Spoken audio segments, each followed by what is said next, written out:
तपाईलाई कसैले चेक दियो र तपाई त्यो चेक लिएर बैंकमा गएर सार्दाखेरि बैंकले पर्याप्त रकम छैन भनेर तपाईलाई फिर्ता पठाइदियो। यस्तो भएको खण्डमा तपाईले कानुनी रूपमा उक्त चेकलाई चाहिँ कसरी बाउन्स गर्न सक्नुहुन्छ त?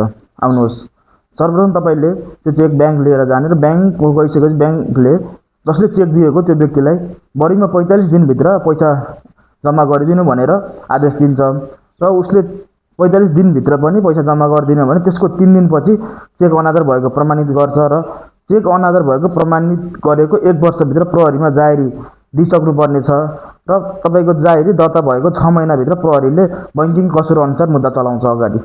धन्यवाद। तपाईलाई कसैले चेक दियो र तपाई त्यो चेक लिएर बैंकमा गएर सार्दाखेरि बैंकले पर्याप्त रकम छैन भनेर तपाईलाई फिर्ता पठाइदियो। यस्तो भएको खण्डमा तपाईले कानुनी रूपमा उक्त चेकलाई चाहिँ कसरी बाउन्स गर्न सक्नुहुन्छ त?